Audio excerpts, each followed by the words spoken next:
Minha noiva engravidou do meu irmão e a família dele me mandou aceitar pelo bem da criança. Então eu dei a eles um presente de casamento, a conta de todos os cartões de crédito que ela estourou no meu nome. O meu irmão estava a brindar a vida nova, enquanto a minha noiva, a mulher com quem eu planeava envelhecer, passava a mão pela barriga ainda lisa e olhava para ele com um brilho que nunca teve para mim. Quando eu descobri que o filho era dele, a minha família não me abraçou. Eles disseram que eu devia ser o homem da casa, perdoar e criar a criança como se fosse minha para evitar um escândalo no bairro. Eles chamaram-me de egoísta por querer ir embora. Então, eu fiz exatamente o oposto do que eles esperavam. Fingi que aceitei. Deixei que eles planeassem um casamento luxuoso para os novos pombinhos. E, no momento em que o padre perguntou se alguém tinha algo contra a união, eu entreguei a cada convidado um envelope com as faturas detalhadas de todos os cartões de crédito e deixei que os oficiais de justiça esperassem por eles à porta da igreja, tudo no enquanto eu partia para outro país com as poupanças que eles nem sabiam que eu tinha escondido. Para vocês perceberem como se chega a este nível de frieza, precisam de conhecer a peça que é o meu irmão, o Gustavo. O Gustavo sempre foi o aventureiro da família. Enquanto eu estudava para ser contabilista e trabalhava 2 turnos para comprar o meu primeiro apartamento, o Gustavo estava a encontrar-se em viagens pagas pelos meus pais. Ele era o tipo de pessoa que partia um copo e fazia toda a gente acreditar que o vidro se tinha suicidado. E a minha noiva e a Patrícia caiu nessa conversa de vigarista logo no primeiro jantar de Natal. Eu e a Patrícia estávamos juntos há 5 anos. Eu confiava nela de olhos fechados. Ela tinha acesso às minhas contas, aos meus cartões, à minha vida. Eu achava que estávamos a construir algo sólido. Quando ela me disse que estava grávida, eu chorei de alegria. Comprei um berço, comecei a planear o quarto, mas o comportamento dela mudou. Ela ficava nervosa quando o telemóvel tocava, e o Gustavo passou a aparecer lá em casa com uma frequência estranha, sempre quando eu estava a trabalhar até tarde. A bomba arrebentou numa terça-feira à tarde. Eu esqueci-me de uns documentos importantes e voltei a casa mais cedo. A porta não estava trancada. Ouvi as risadas na cozinha. Não eram risadas de cunhados. Era aquela intimidade nojenta que só quem trai conhece. Eu não entrei de imediato. Fiquei no corredor, a ouvir a Patrícia dizer que não aguentava mais fingir que o filho era do tonto do meu irmão, e o Gustavo a rir-se, dizendo que era justo, já que eu sempre tive as melhores notas. O meu mundo desabou ali, mas eu não gritei. Minha mulher eu não sou de fazer cena quando o sangue ainda está a ferver. Saí de casa sem que eles me vissem e fui para um bar.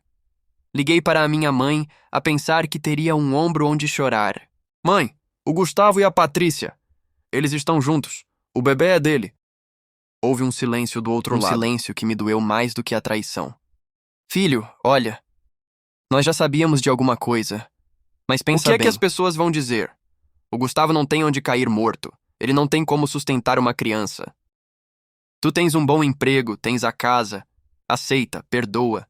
É pelo bem da criança. O bebê é teu sangue de qualquer forma. Faz este sacrifício pela família. Eu não conseguia acreditar no que estava a ouvir. Eles queriam que eu pagasse as contas do filho do meu irmão para manter a fachada de família perfeita. Foi ali que eu percebi que eu não tinha uma família. Eu tinha um bando de parasitas que me viam como um hospedeiro. Voltei para casa e fingi que não sabia de nada. Foi a performance da minha vida. Durante 2 meses, eu vi a Patrícia usar o meu cartão de crédito para comprar móveis de marca para o nosso bebê, que na verdade seriam para a casa onde ela planeava morar com o Gustavo depois de me dar o pontapé.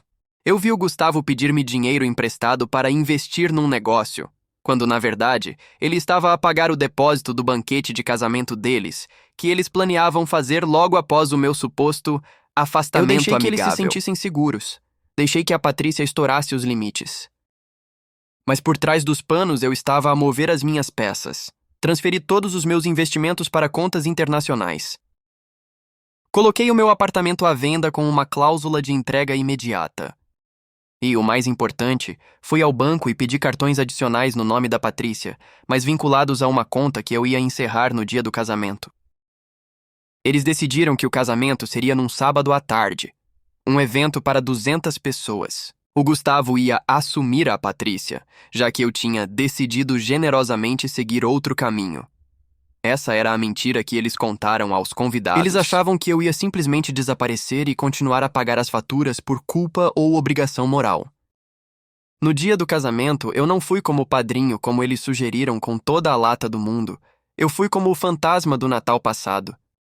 A igreja estava decorada com as flores mais caras. O vestido da Patrícia custou 5.000 euros, pagos com o meu suor. O Gustavo estava lá, de terno italiano, a sorrir para toda a gente. Quando a cerimônia começou, eu entrei por último. Sentei-me no fundo. Quando o padre chegou àquela parte clássica sobre falar agora ou calar-se para sempre, eu não gritei. Eu apenas me levantei e comecei a distribuir os envelopes pretos que tinha trazido. Um para o pai da Patrícia, um para a minha mãe.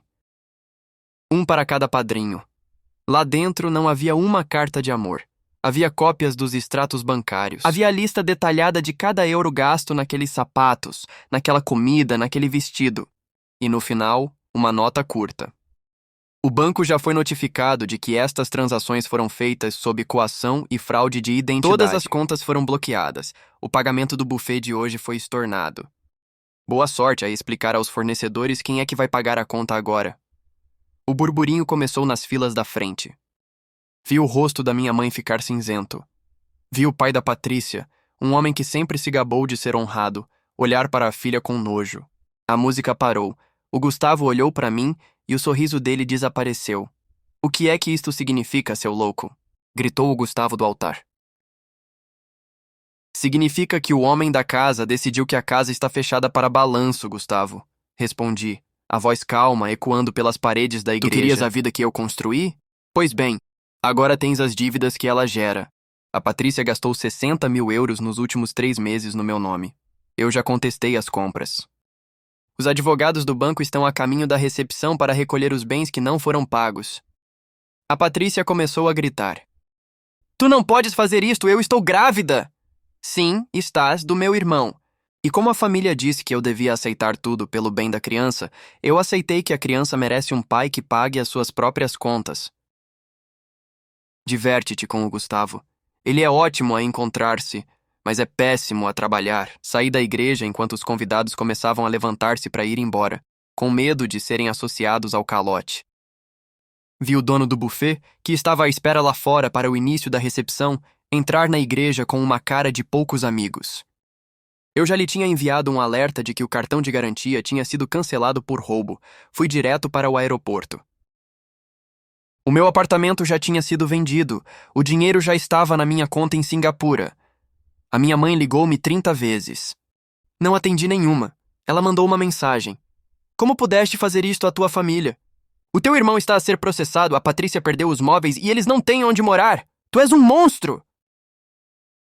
Eu respondi apenas, eu sou o monstro que pagava as tuas contas, mãe. Agora que o monstro se foi, espero que o teu filho favorito te dê o sustento que tu tanto defendeste. Feliz Natal antecipado. Passaram-se 6 meses. Estou a viver em Bali, a trabalhar remotamente. Recebi notícias por um primo que ainda tem um pingo de decência. O Gustavo teve de arranjar um emprego como carregador de armazém, mas não durou uma semana. Eles estão a viver na garagem da minha mãe. A Patrícia está a processar o Gustavo por pensão, mas como ele não tem rendimentos, ela não recebe nada.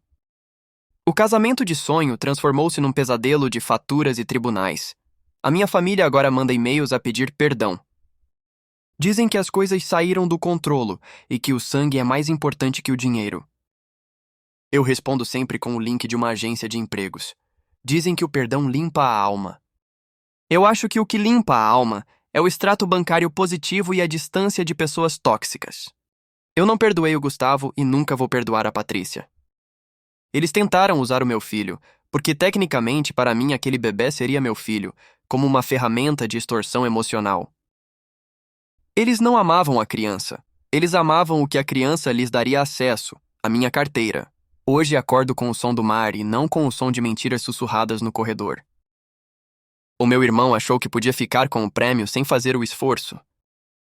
Ele esqueceu-se de que um contabilista sabe sempre quando a conta não bate certo.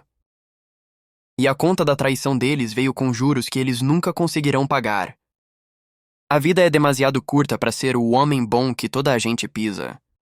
Às vezes, para seres feliz, precisas de ser o vilão da história de quem tentou destruir a tua. E eu aceito esse papel com um sorriso no rosto.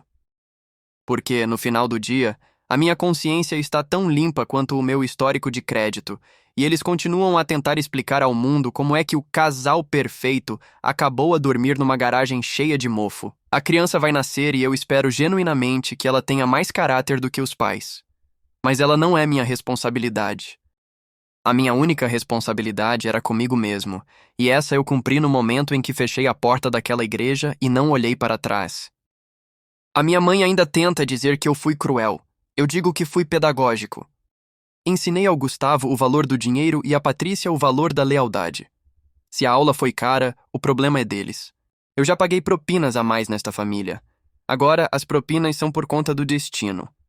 E o destino, ao contrário de mim, não aceita parcelamentos. Fico aqui, a ver o pôr do sol, a pensar em como o silêncio Não há mais é valioso. cobranças, não há mais manipulação. Há apenas a minha nova vida, construída sobre as cinzas de uma traição que, em vez de me queimar, me deu o calor necessário para forjar um futuro onde eu sou o único dono das minhas decisões. E de cada cêntimo que eu ganho. O Gustavo pode ter ficado com a mulher e com o filho, mas eu fiquei com a liberdade e com a dignidade. E se me perguntares quem saiu a ganhar, eu respondo-te enquanto peço mais um coquetel à beira-piscina. A vida dá muitas voltas, mas desta vez eu é que estou ao volante, e a estrada à minha frente nunca pareceu tão limpa. Contagem de palavras, turne 6 e 34 palavras.